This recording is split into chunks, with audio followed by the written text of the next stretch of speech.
Bonjour, bonjour à tout le monde. J'espère que vous allez bien. J'espère que vous passez de bons moments. J'espère que tout se passe bien, que la journée a bien commencé, quelle que soit la situation, que vous êtes quand même en train de sourire à la vie ou que vous essayez de vous reprendre en main. Ça arrive de tomber, ça arrive et c'est bien parce qu'on se relève toujours. Il y a quelqu'un qui m'a appris quelque chose aujourd'hui, pas qui m'a appris, mais qui m'a ramené à une éducation que nous recevons de la vie en général sans savoir et que Dieu nous exhorte tout le temps à avoir, mais nous le comprenons difficilement parfois. C'est que dans la vie, personne n'est notre ennemi. Tout le monde est là pour nous apprendre quelque chose. Et ça prend de la maturité ou bien de la prise de conscience ou une volonté sincère de reconnaître les choses telles qu'on les voit, telles qu'on les perçoit pour les comprendre. Par exemple, on dit, personne n'est votre ennemi. Pourquoi? Parce que celui même qui est en train de vous créer des problèmes ou qui vous agace, une manière de parler, il vous inculque la patience, la tolérance. C'est une invitation indirecte à être plus patient. Parce que si vous êtes patient, vous allez le regarder vous agacer sans répondre. Vous allez ainsi développer de la tolérance. Vous allez ainsi développer de la tempérance. Vous allez ainsi apprendre à regarder et peut-être entrevoir une occasion d'esquiver la personne. Et même si vous n'avez rien dit, rien fait, cette personne ne sera plus sur votre chemin, tout simplement. Et ça, c'est une façon de faire aussi les choses. De cette manière aussi, une personne qui vous abandonne, mais c'est elle qui va vous apprendre que vous pouvez vivre sans elle, par exemple. Vous pouvez survivre sans cette personne. Vous n'avez pas besoin nécessairement de respirer, de vivre et de la regarder dans les yeux pour pouvoir voir, pour pouvoir être bien dans la vie. Et aussi, une autre personne qui vous abandonne, même pas simplement vous abandonner, mais qui vous jette avec méchanceté. Cette personne vous oblige à vous relever d'une manière ou d'une autre. C'est vraiment des leçons de la vie qu'on ne comprend pas directement, qui nous offensent parce que nous regardons je vais dire notre aspect sanguin, si je peux l'appeler comme ça. Alors qu'en réalité, au-delà de ce qu'on peut avoir ressenti comme hormones ou comme choc ou comme électrocu, comment on peut dire ça, comme choc électrique intérieur ou bien comme, en tout cas, comme information sensorielle, je vais dire que au-delà de ça, il y a une réflexion à avoir. Il y a l'arrière-plan. Toujours chercher ce qu'il y a en arrière. Qu'est-ce que ça veut peut-être dire autrement? C'est quoi le sens figuré de ce que j'ai vu au sens propre? Vous voyez? C'est une manière de voir les choses. Aussi, une personne qui vous offense, c'est une personne qui vous apprend à vous maîtriser. Une personne qui va peut-être pas développer en vous de la colère, mais plutôt vous aurez de la compassion. De cette façon, vous allez développer la compassion. Vous allez plutôt avoir pitié, vous dire, oh mon Dieu, la personne doit être en train de souffrir, ou la personne vraiment a trop de problèmes, ou la personne vraiment est angoissée, elle ne respire pas, elle est serrée à l'intérieur d'elle-même. Ça, c'est des aptitudes que nous apprenons lorsque nous rencontrons des personnes qui nous offensent. Mais dans le sens contraire, quand on ne veut pas regarder tout ça, on trouve que c'est trop de philosophie, trop d'inspection. On va dire, FCR revient toujours avec ses intros. Ça ne se passe pas comme ça dans la vie. On est des humains, on est fait de chair. Justement, ta chair, là, on dit souvent, tue ta chair. Tue-la. Broie-la. Écrase-la. Efface-la. Elle va être là, mais ce sera toi qui domine. Et à ce moment, vous allez comprendre que FCR ne vient pas juste vous inviter à une introspection. FCR vous invite à comprendre qu'au-delà de ce que vous voyez simplement comme ça, mais il y a tout un développement, il y a tout un aspect, il y a toute une vie à découvrir. Et cette vie, c'est votre vie, c'est votre bonheur, c'est votre paix, c'est votre tranquillité d'esprit. Alors aujourd'hui, je viens avec un sujet que je pense très intéressant. Je vais pas être long, je vous promets, je vais être assez brève, mais je parle d'un aspect que je trouve très important, qu'on ne relève pas tout le temps. Vous savez, souvent, on voit ces personnes-là, surtout, on parle des femmes, hein, les hommes, j'arrive pour vous pour d'autres émissions. Si un homme qui m'écoute, reste à l'écoute. Alors, donc, je voulais dire que il y a des situations qui se passent autour de nous et on a l'habitude de voir, oh là là, cette femme, elle exagère. Oh là là, cette femme, elle est vraiment difficile. Pourquoi? Elle regarde son mari, il est tranquille, mais regarde son frère, comment il est, et elle regarde ce qu'elle fait. Et un jour, je parlais avec ma sœur préférée et elle m'a fait une réflexion qui m'a quand même fait réfléchir. Et j'ai vu qu'elle avait raison. Vous savez, la femme subit tellement de pression que la société en oublie même l'existence. C'est-à-dire, même une femme oublie que son amie femme subit une pression sociale, psychologique et spirituelle et dans tous les sens qui font qu'elle n'a pas les mêmes comportements qu'un homme. Et c'est pour cela que souvent les gens vont parler, chercher la parité. Ben, ça n'existe pas la parité. C'est même impossible la parité. Je reconnais qu'une femme peut soulever 10 seaux d'eau pendant qu'un homme peut ne pas pouvoir soulever un seau d'eau. Mais ça ne veut pas dire qu'on parle de parité. Ça veut dire que dans la société, dans la vie, comme vous le savez, il y a des personnes qui ont des aptitudes que d'autres n'ont pas. Dans tous les cas, nous sommes que deux êtres humains sur la terre, nous sommes faits pour nous compléter. Et c'est ensemble qu'on fait la force. Donc si cette femme qui est capable de soulever 20 seaux d'eau et son mari ne peut pas soulever un seau d'eau, ils vont juste annexer leur force et ça fera 21 seaux d'eau. Comme ça. Ça arrive aussi beaucoup de cas où les femmes ne soulèvent même pas peut-être un seau d'eau et c'est l'homme qui soulève 40 seaux d'eau. Quand ils vont s'associer, ça fera 40 seaux d'eau. Plutôt que de la laisser être de l'autre côté, qu'elle ne fait rien. L'autre, il fait 40. Mais tu associes les deux. Ça fait 40. C'est suffisant pour fonder une famille, des enfants, les nourrir et tout. Donc nous sommes faits pour être complémentaires. On ne peut pas être égaux. On est égaux dans les aptitudes, dans certaines aptitudes générales que Dieu nous a données. Un cerveau, 2 bras, 2 pieds, 2 mains, 2 poitrines, ou bien 2 paires de côté de l'une de l'autre, des oreilles. On a des cheveux, il y a des hommes qui ont plus de cheveux que moi, même en tout cas ici. Donc voilà. Donc la parité, en tout cas, recherchée par certaines personnes, n'existe pas.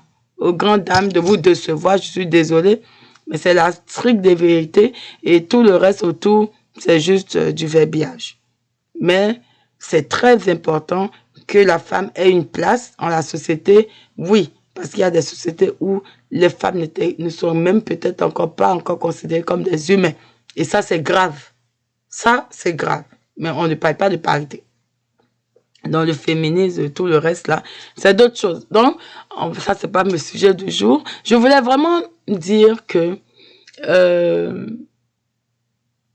des fois, on critique beaucoup les femmes. Moi-même la première. Mais les femmes subissent des pressions énormes que l'homme n'a pas. Il ne connaît même pas. Il ne sait même pas. Sauf quand il a vécu avec une mère qui a subi vraiment l'oppression de toute cette pression qu'on subit et qu'il a eu à cœur, il a développé une compassion. Et ça, c'est un garçon qui a pitié. Mais un homme qui n'a pas pitié.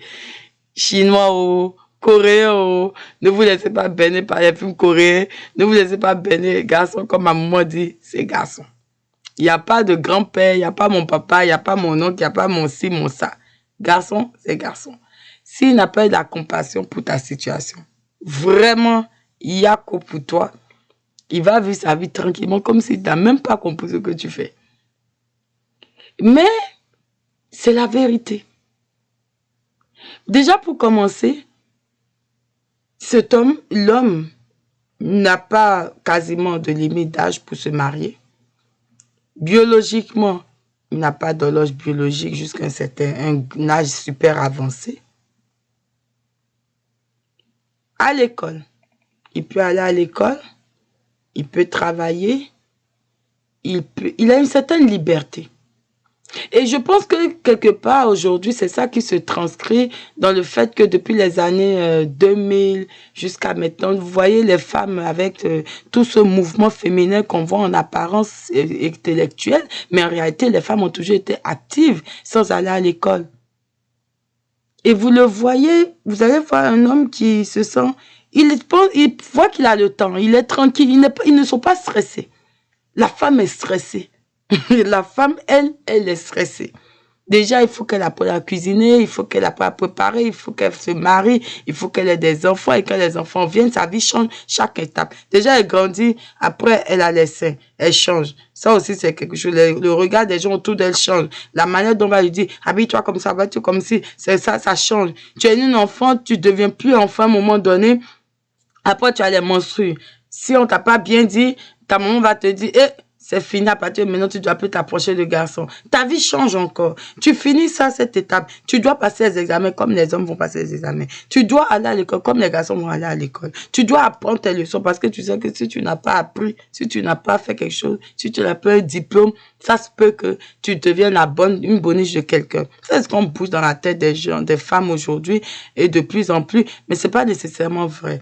Après, il faut qu'elle aille à l'université comme un homme. Il faut qu'elle réfléchisse. Est-ce que je commence ma vie de femme maintenant ou pas? Il y a plein de vautours. Il y a les papis daddy sugar. Il y a les garçons mariés. Il y a les autres qui sont pas mariés. Bon, si elle n'a pas eu la chance que ses parents ne l'ont pas encadré correctement pour dire, écoute, tu vas travailler, mais on va regarder un peu à côté avec toi. S'il y a quelqu'un qui vient, tu le présentes, on regarde. S'il n'y a pas cet encadrement, elle va étudier jusqu'à... Elle sera fatiguée.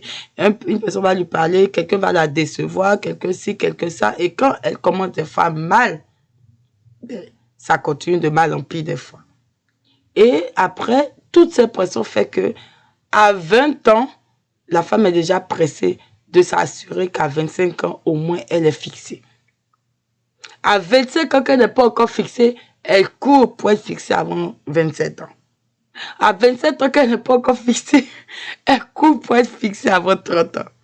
À 30 ans qu'elle n'est pas fixée, si elle n'est pas encore tombée dans un mauvais mariage, ou qu'elle n'est pas tombée dans une situation où elle est embrouillée, que quelqu'un entend lui dire non, tu sais, je vais laisser ma femme, je vais être avec... Et que vous voyez, tout le parcours, c'est vraiment fait de rebondissements. Alors que l'homme, il va se développer. Il va grandir.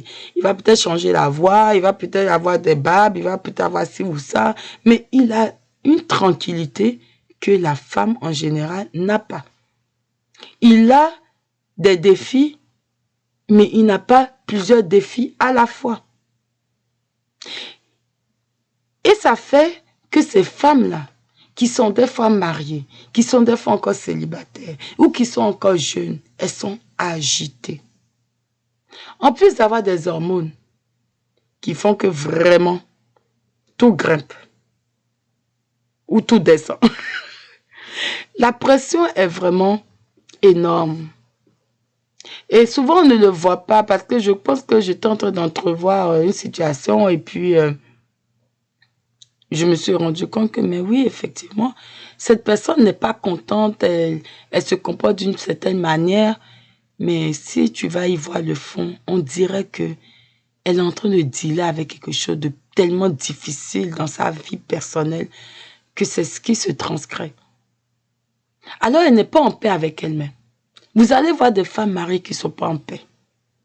Vous allez voir des femmes qui ne sont pas mariées, qui ne sont pas en paix. C'est-à-dire, mariées ou elles ne sont pas mariées, elles ne sont pas en paix. Qu'elles sont au milieu encore fiancées ou quoi là, ça dandine encore. J'avoue que celles qui sont mariées, elles n'ont pas la paix, mais en même temps, elles ont une certaine tranquillité. Bon, moi, je suis mariée, au moins, c'est lui. Même si c'est pas du facile, je peux gérer. En tout cas, j'encourage toutes celles qui sont en couple. Ne vous levez pas pour quitter votre foyer en désordre. Vraiment, je vous exhorte à beaucoup de patience. Je vous exhorte à vous comporter dans votre foyer comme si vous êtes célibataire. Vous savez, souvent, je vois des femmes, les femmes mariées, c'est souvent, tout le monde sait ça. Tout le monde. Vous ne pouvez même pas me dire que c'est pas vrai. Vous toutes, vous savez que, toi, si tu es marié, je sais que tu le fais. Je sais que quelqu'un à côté de toi le fait. Je sais qu'il y en a. Tout le monde le fait. Toutes les femmes mariées le font. Elles éliminent d'un coup toutes les filles qui sont célibataires à côté d'elles. Ce qui est une erreur grave. Parce que même dans votre foyer, vous allez vivre des moments de solitude extrême. Vous allez vivre ces moments-là où vous ne vous comprenez pas avec votre partenaire. Vous allez vivre ce moment-là où vraiment, Tu as dit que non, on ira à droite. Lui, il dit qu'on ira à gauche et puis ça ne marche pas. Mais à ce moment-là, qu'est-ce que tu crois que tu vis? Tu vis un célibat. Tu vis une solitude. Tu vas dire, ok, je vais à droite. Lui va dire, moi, je vais à gauche. Et il va dire, ok, on va voir. Même si vous n'avez pas ça directement, je ne vous encourage pas à dire ça là. Hein. On ne dit pas des mots comme ça. Quand on veut cultiver la paix dans un couple, il y a des mots qui ne doivent pas sortir. Même si c'est sorti là, avale ça, demande pardon. Même si tu as raison. Avale-toi, avale ça, à genoux, toi, dis, mon chéri, pardonne-moi. Même si tu peux me parler demain matin, c'est pas grave, mais pardon, il ne faut pas te fâcher. Il faut laisser. Moi, je m'excuse, pardon. Même si tu as boudé, laisse le bouder, mais demande le pardon et avance-toi et ne recommence plus. Donc, s'il dit que lui va aller à droite, toi, tu dis que tu vas aller à gauche, mais il va regarder si ton à droite, ça va marcher. Et toi, peut-être aussi, tu entends le regard pour voir si son à gauche va marcher. Mais dans tous les cas, vous devez vous rassembler encore ensemble. À un moment donné, de la façon les couples finissent ne vont pas se réconcilier. Laissez tomber les histoires. Je ne veux pas finir. Aujourd'hui, on ne va pas finir si on veut commencer ce genre de débat. Les gens sont fâchés, demain matin, ils sont plus fâchés. Il y en a tellement, c'est pas la peine de fatiguer. On veut juste la paix. Parce que quand vous êtes en paix dans le foyer, vous réfléchissez mieux, vous êtes concentré, vous avancez plus fort et plus vite.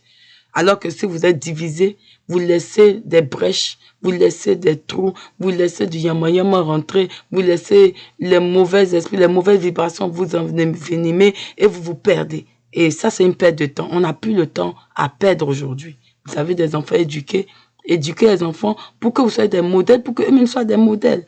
Vous devez construire, vous devez bâtir, vous devez chercher l'argent. Il y a beaucoup de choses à faire. Des fois, c'est ça qui fait que, hier, je lisais un truc, on disait que beaucoup de couples ne sont plus ensemble parce que c'est l'amour. C'est parce qu'ils ont des prêts, des maisons ensemble. Donc, on dit l'amour. Il y a une émission aussi qui dit l'amour est dans les prés. Je ne sais pas si vous connaissez ça chez vous, mais ici, chez moi, on dit l'amour est dans le pré. Et la personne a écrit sa photo, l'amour est dans le pré. Ça m'a fait rire, c'est vrai. Donc, vous avez des projets, vous devez grandir ensemble. Mais tous les jours ne sont pas roses. Tous les jours ne sont pas roses. Et peut-être que vous êtes dans des phases. Lui aussi va connaître une phase. Donc, la femme a une pression. Elle est mariée, elle a une pression. Elle n'est pas mariée, elle a une pression. Elle est au milieu, elle a une pression. Elle est enfant, elle a une pression. Parce qu'elle était petite, elle était innocente. Subitement, on dit non, tu dois mettre pas une comme ça, tu dois mettre jupe comme ça, tu ne vas pas porter comme ça. Non, on va te faire ceci. Non. Donc, c'est compliqué. Surtout, il y a des filles qui grandissent, elles ont déjà des formes. Quand la maman la voit comme ça, elle voit déjà tout le quartier sur sa fille. Elle dit, hey, ma fille, si son papa la voit, mon papa, oh, oui. C'est vraiment une pression. Une pression. Une grande pression. Et des gestes ciblés, fermes, à accomplir en moins de 30 ans. Quand on regarde tout ça, vraiment, on relativise beaucoup quand on voit une femme qui est agitée, quand on voit une femme qui est nerveuse, quand on voit une femme qui est énervée, quand on voit une femme qui parle beaucoup, quand on voit une femme qui est tout le temps malade, quand on voit une femme qui est tout le temps fatiguée, quand on voit une femme qui est extrêmement douce, quand on voit une femme aussi qui est trop, pour nous, méchante.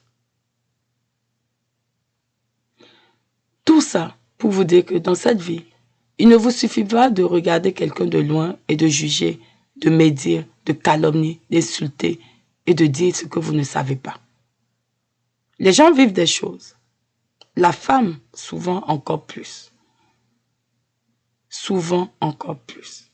Dans les pays en guerre, généralement les femmes servent pour les besoins des hommes. Est-ce que vous pensez que c'est normal? Dans les pays qui ne sont pas en guerre, généralement, les femmes encore servent de plaisir, d'objets de plaisir, d'objets d'amusement, d'objets de raillerie. C'est drôle, hein? Il y a des hommes qui pleurent, il y a des hommes qui souffrent. Mais il y a beaucoup de femmes, beaucoup, et beaucoup trop, qui souffrent et elles ne souffrent pas seulement, elles meurent. Et beaucoup de femmes meurent physiquement avant de mourir spirituellement, de mourir psychologiquement et de mourir physiquement après. Un mot vraiment pour une personne qui est au bord du gouffre et qui se dit que tout est fini, je peux te garantir que rien n'a commencé. Mais ta décision d'arrêter le cheminement ou le moteur que Dieu a mis en toi, c'est la seule action qui va tout arrêter. Mais à partir du moment où tu vas décider de revenir, tu vas décider que ce qui est en toi, que tu n'as pas encore vu, qui n'est pas encore apparu aux yeux des autres, mais qui te permet de vivre, de respirer, cette chose-là, que tu veux encore la bonifier, tu veux la ramener à la vie, à partir de ce moment, reviens, calme-toi, décide de changer de pensée, décide juste de changer ton état d'esprit. Reviens à Dieu, élève les mains, confie-toi à lui, parle-lui. Oui, Père, j'ai décidé de faire quelque chose qui n'est pas nécessairement bien. Mais parce que je pensais qu'il n'y avait plus rien d'autre. Mais en réalité, il y a peut-être quelque chose en moi. Peut-être, il y a quelque chose en moi. Mais je veux que tu m'aides à le ressortir. Je te demande pardon pour les choses que j'ai fait de mal. Je te demande pardon pour les mauvaises pensées. Je te demande pardon pour avoir invité la mort sur ma vie. Et je décide de changer. Je ramène la vie dans ma vie. Alors si tu es au bout de gouffre et que tu écoutes ce message et que tu étais découragé de voir que les gens ne te comprennent pas, que tu ne comprends rien, que ça ne marche pas, que tu es embrouillé, voilà un message simple, court, pour te ramener à la vie. Moi, il y a des mots qui m'ont ramené à la vie à des moments précis où j'étais vraiment, je pense, très très loin. Et c'est juste des petits mots. Des petits mots. Comme quand j'ai accouché, il y a une dame qui m'a parlé. Au moins, peut-être 2 semaines après mon accouchement. Je peux vous garantir que le baby blues, moi, je l'ai tellement vécu. J'étais pas là spirituellement, j'étais pas là physiquement, j'étais ailleurs. Mais je fonctionnais, je bougeais. À un moment donné, même, j'ai arrêté d'allaiter. Je ne m'en rendais pas compte. Et elle est venue, elle m'a parlé. Et juste ces phrases, chaque phrase qu'elle apportait, c'est comme si elle injectait la vie, elle injectait la vie. Et je suis revenue à moi. Mais sans son revenu, je me suis mise à comprendre. Et elle m'a amenée à manger. Elle m'a amenée à manger et intérieurement, je me suis mise à regarder mon bébé autrement, à revoir les choses autrement, à nourrir l'enfant. C'est-à-dire, c'est comme si elle a ramené l'information encore. Le programme qui était en train de partir a été reprogrammé. Elle n'a même pas dit 3 phrases. Elle a parlé beaucoup en dehors de ça. Mais juste 3 phrases ou 2 m'ont réajusté. Alors vraiment, ne critiquez pas les gens autour de vous sans réfléchir. Soit vous les aidez, c'est bien. Soit vous ne les aidez pas, vous les laissez en paix. Alors vraiment, c'est un petit message pour dire que la pression sur les femmes est énorme et les pressions dans nos sociétés sont énormes. On n'a pas aidé, on ne les connaît pas tous et je vous invite vraiment à faire preuve de tempérance autour de vous et avec femmes comme hommes pour que dans les couples, dans les maisons, même dans votre vie encore pour le moment de célibat, vous puissiez vous en sortir. C'est les éléments, parce que c'est le but de FCA, de se rééduquer, apprendre à supporter ce qu'on peut dire insupportable. Il y a des gens qui l'ont vécu, qui ont survécu, qui ont réussi. Pourquoi pas toi? Pourquoi pas elle? Pourquoi pas moi? Pourquoi pas eux? Alors, bienvenue encore sur FCA. Si vous avez l'occasion de suivre les autres émissions, je vous invite à les suivre encore. On est là pour éduquer les femmes de 12 à 99 ans. Et aujourd'hui, nous sommes une société et nous sommes là pour éduquer. Nous faisons de l'éducation à tous les niveaux. Et si vous êtes intéressé à découvrir, ou si tu es une femme qui porte une grossesse et pour le moment tu es seule, tu as besoin d'orientation, n'hésite pas à me contacter. Je vais t'accompagner. Si tu n'es pas loin, je vais t'aider jusqu'au bout. Je vais même te montrer comment nourrir ton enfant, comment l'habiller, comment vivre et supporter le baby blues qui est une véritable réalité que vivent les femmes de plus en plus dans le monde entier, même en Afrique, de plus en plus. Ça se remarque parce que la société a changé. Donc, que Dieu bénisse tout le monde. Prenez soin de vous et à la prochaine émission sur FCR encore. Au revoir.